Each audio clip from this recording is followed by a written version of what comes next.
You're listening to The Bountiful Yogi, a podcast where soul meets practice and where we explore what it means to live, lead, and love from a place of deep alignment. I'm Heather, and I created this space as part of See Life as a Muse, a platform for storytelling, healing, and embodiment for people who feel deeply and are doing their best to live with intention. Whether you're a seeker, a healer, a teacher, a creative, or someone simply navigating the world with an open heart, I'm so glad you're here. However you got here, welcome.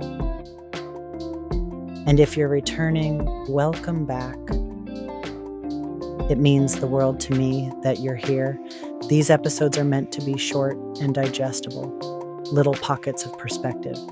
And if you feel inclined, you can read the blog that inspired today's episode at seelifeasamuse.com or on Substack. Let's take a breath together and begin. Today's episode is called True Power: Why the Wise Don't Chase It. Redefining power. Power, it's something we see glorified everywhere. In politics, in corporate boardrooms, in flashy social media reels, even in some relationships. We're taught that power looks like control, like being on top, like having the loudest voice or the final word. But I want to offer something different today. What if real power doesn't need to raise its voice? What if it doesn't come from being above others, but from being rooted in yourself, from knowing who you are, even when no one else does? The illusion of power. The chase for power often reveals something else entirely. Not strength, but fear. Not confidence, but inner disconnection. We've all seen it, the person who leads through intimidation.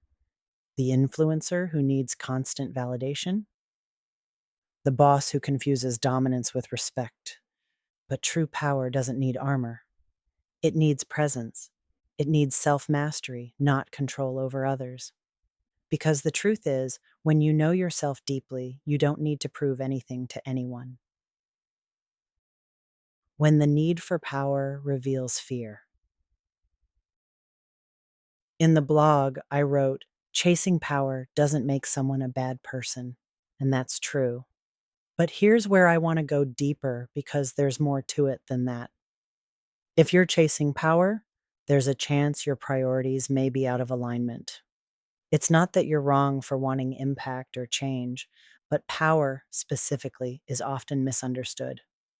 It's easy to think power will give you security, credibility, or even peace. But if you're chasing it, there may be something unresolved underneath. Because power, when it becomes the goal, can distort your vision.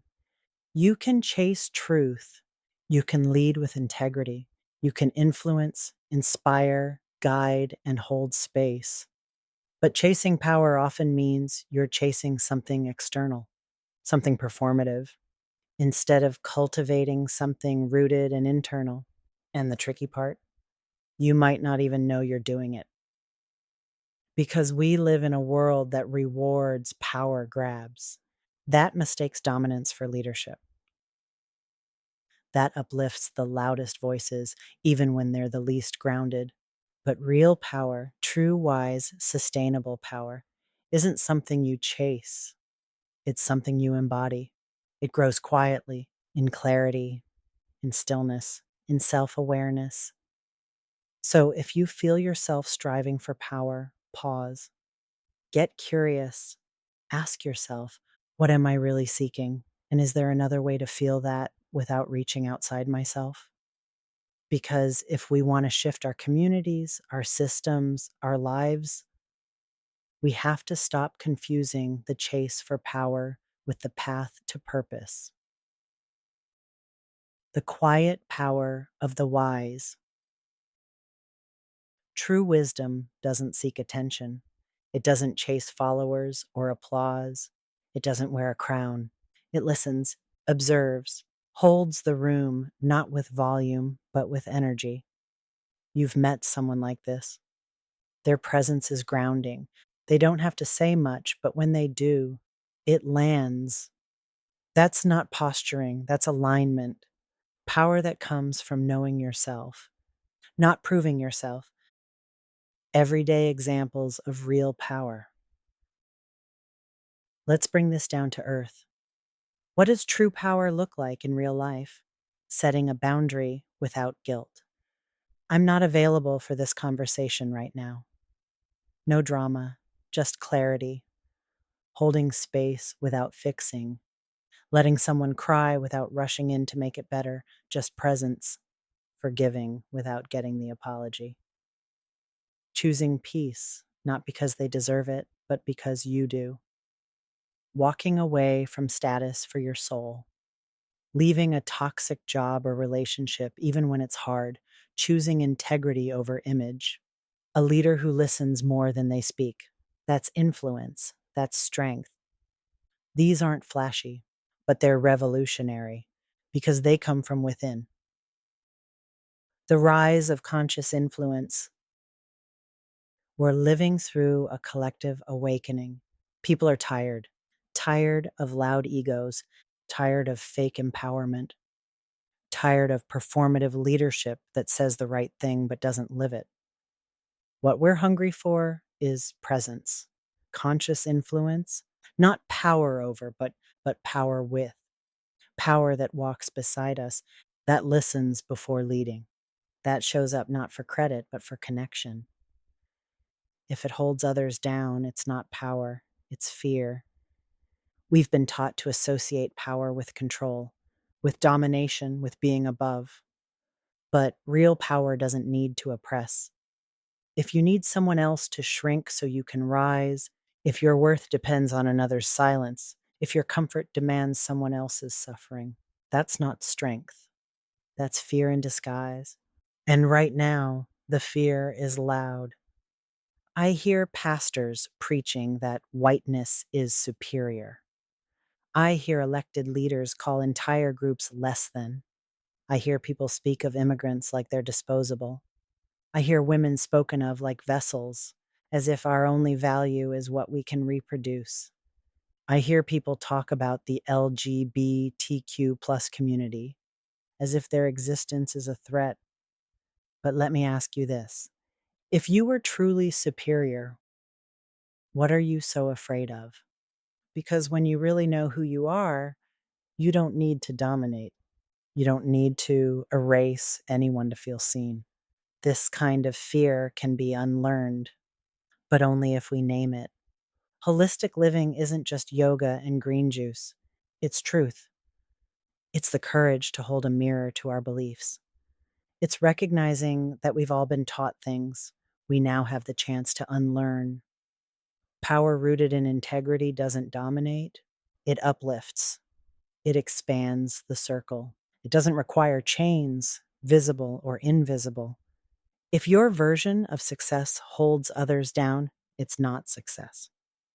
And it's not sustainable because those of us who know real power, the kind built in community, rooted in compassion, spoken through love, and lived through truth, we're not fooled and we won't shrink. So you can pretend to rise, but here's the thing, you don't have to pretend. You can choose something real. You can choose to rise differently. Power as responsibility. Let's make one thing clear. True power does not need permission, but it does need integrity. Because power isn't a trophy, it's a responsibility. And if you've been gifted it, whether through voice, platform, or life experience, it's sacred. It's meant to be handled with care, used to uplift, not dominate, to serve, not impress.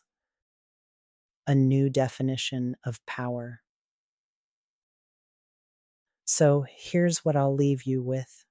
In a world pulling us toward noise, comparison, and performance, let's remember power is not how many people follow you. It's how deeply you're willing to follow your truth. It's not about how loud you are, but how clearly you see. It's not about being dominant. It's about being deeply, unshakably rooted. Wise beings don't chase power. They don't need to because they already are it. If this episode resonated, I'd love to invite you to keep exploring this theme with us. You can find the full blog over at seelifeasamuse.com. And if you're craving community, come join us in Discord. We're sharing prompts, voice notes, and gentle check-ins each week to help you root into your own rhythm. And if you're looking for quiet reflections between episodes, you can follow along on Blue Sky or join us on Substack. Until next time, stay bountiful and always see life as a muse.